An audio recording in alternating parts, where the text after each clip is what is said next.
Hey, what's up you guys? Century Productions here, and today I'm going to be reviewing the Marvel Legends Sentinel Build-A-Figure.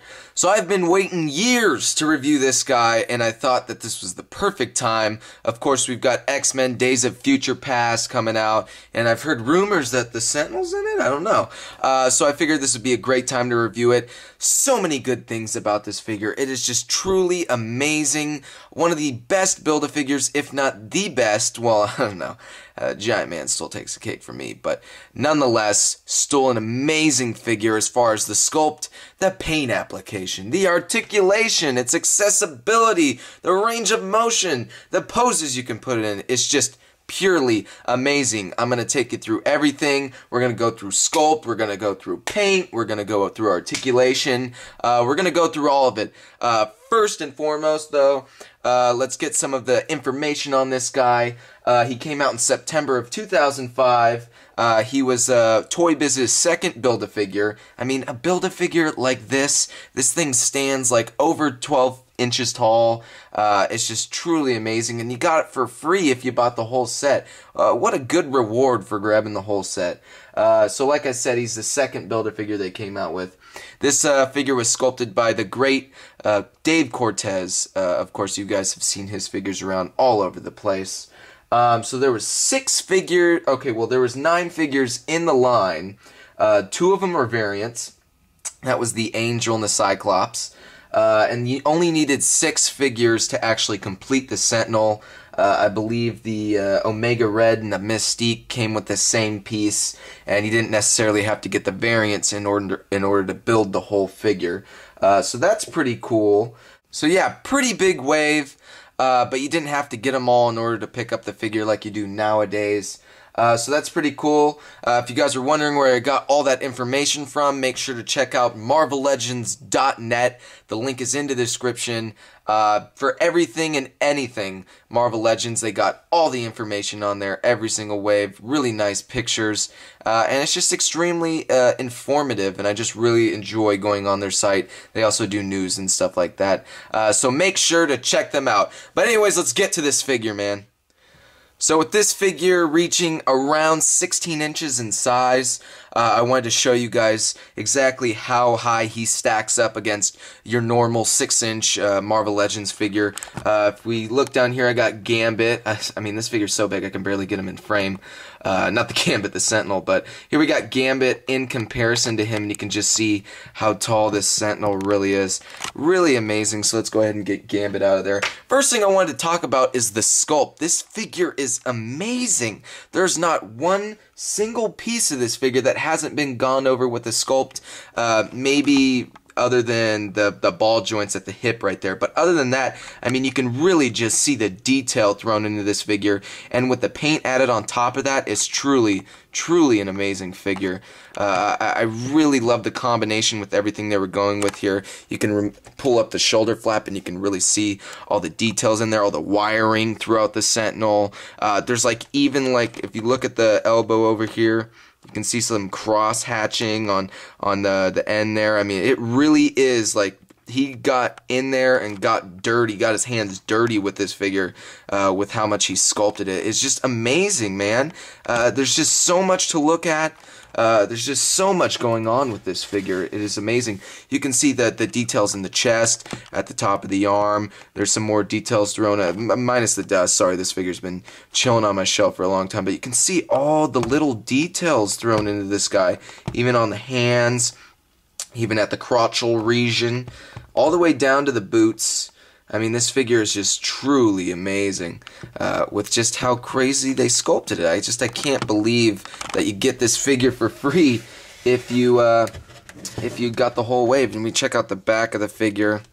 And a good thing, real quick, a good thing about this figure is that the boots at the bottom of it really do weigh him down. It's a heavy figure too, so that's always really good. You can see too when you're looking down at the figure, you can see how the legs, when they slowly get down, they kind of widen out, so that's good. That holds the figure down very well, and you can just see more of the details. I mean, even the piece of articulation have little sculpting marks on them. That's amazing. It really is. You can see even something as little as this inside has got some more details on it. it's just, I mean, I can't stop talking about how amazing this figure is. It really is amazing. Even to this day, I mean, this figure's almost 10 years old, and I'm still finding new things on it. And I mean, the paint is just really amazing too. The sculpt overall is just awesome, man. Like I said, everything's been sculpted on there. The knees, the elbows, the shoulders, everything. Real quick, while we're on topic of the sculpt, let's check out this badass head sculpt. Now, I'm not sure which Sentinel this is based on. I think it was an original design, but I'm sure he took some elements of other Sentinels and incorporated it into this. But you can really see the head sculpt there. Let me move my light. Nice green eyes. It's just really menacing, really scary. And I think I just found something else out about this figure. If you look underneath the head, right in there, there is like little details in there.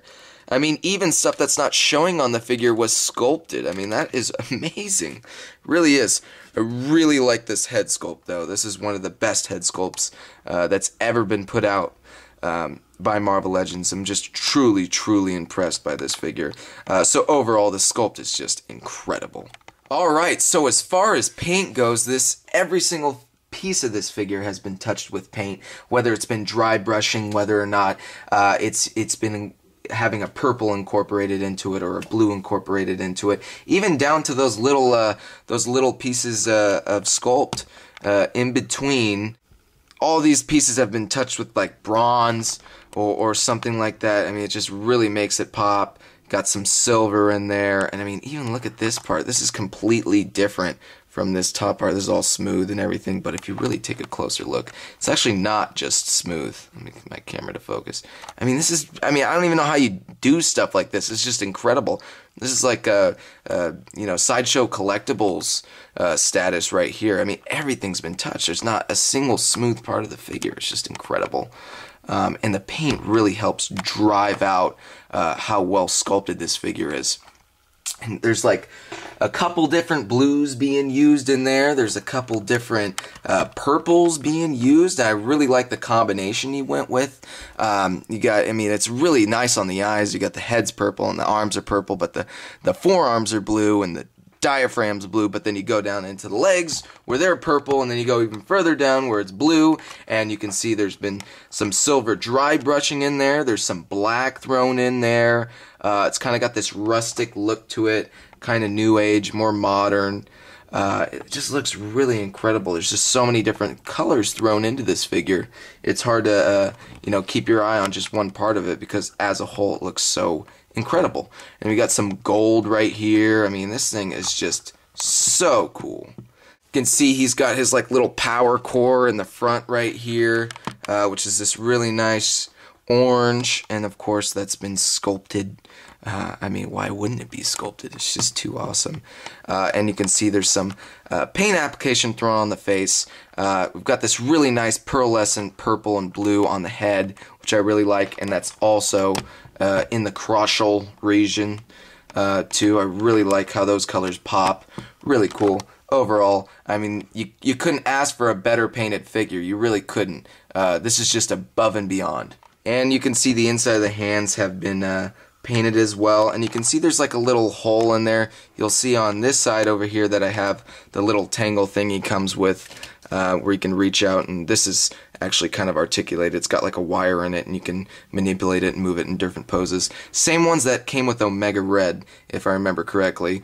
So that's cool. I have a bunch of these just laying around, so you can get him picking up mutants or whatever you would have him do, maybe getting cut up by Wolverine or something like that. So I do like the inside of the hands, and I do like having that accessory. I think that is a really cool accessory. Alright, last but definitely not least, we've got the articulation. And just like all other amazing Marvel Legends figures, this figure has it all. It has every single piece of articulation you would want, down to the double jointed knees and the double jointed elbows. And like I said, we got the boots weighing it down, so you don't really have to worry about the figure toppling over, which is something you do nowadays because a lot of companies are so inconsistent with their sculpts that it's just kind of hard to judge whether or not the figure is going to be easier to pose than others and stuff like that. But as far as articulation goes, I'm going to try to do this as best as I can. This figure's just so massive. But his head does turn 360 degrees, goes front and back. Go down into the chest, we got a piece of articulation right there. Go down into the diaphragm, this turns right down there as well. And you got a really nice range of motion on this. You can have them leaning forward, you can have them leaning back, you can have them leaning side. And with this piece of articulation up here, you can even have them bent even more down. So I really like the combination of those two pieces of articulation. We'll go into the hands right here. You can move these shoulder pads up. And real quick, I mean, look at the shoulder pads. They're all scuffed up. It's so badass. It's like he's been, you know, it's like he's been out on the war scene for years or something like that. It's really cool.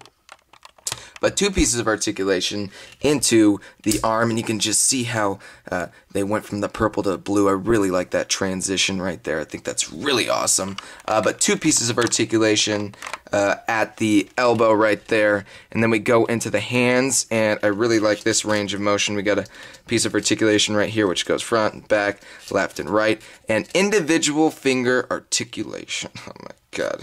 Individual finger articulation. Nothing gets my blood flowing like individual finger articulation, let me tell you. This is just awesome. This is just an amazing figure. Go down into the ball joint at the legs, and like I said earlier, even though this isn't sculpted, you'd be surprised because it's still painted, which is awesome. And it's actually a really easy figure to put together. Of course, you're going to have some problems taking it apart like most Build-A-Figures. So you better have your mind made up when you get to that. We go down into the legs, and there's two pieces of articulation at the legs, right down there, at the knees, of course. And then we go down right in here into the boots, and you can see there is a... And you can see there is a piece of articulation right there, even though there's not that great of range of motion. But, I mean, look at the details in that thing. Let me get a better light. You can see all the details in the boot, which is really cool. And, of course, the bottom of the feet have been painted as well as sculpted. And they just look amazing. You can get them in flying poses, just like he is in the comic books. I mean, overall, the articulation, the sculpt... Everything about this figure is just amazing. One of the best Marvel Legends, and I know a lot of people have this at the top of their list. So if you have the opportunity to go on eBay and maybe grab one, maybe see one at your local comic book shop, I would say definitely go for it. You just don't find figures like this anymore. You really don't. And you don't get awesome figures like this for free like they did back in the day. I mean, you bought the whole set and you got this for free. I remember people buying multiple sets just so they could build like a couple of these. So that's awesome. Look for deals, shop around, make sure you get the best deal on this guy. I would say around $100 is a pretty decent price. I've seen them go as low as $50. You just kind of got to shop around. I will be reviewing the Marvel Universe Sentinel, but that one just doesn't even compare to this one, honestly. This one just blows that one out of the park. So overall, this is Century Productions. I will catch you guys later. Peace. The video is over. Subscribe, damn it.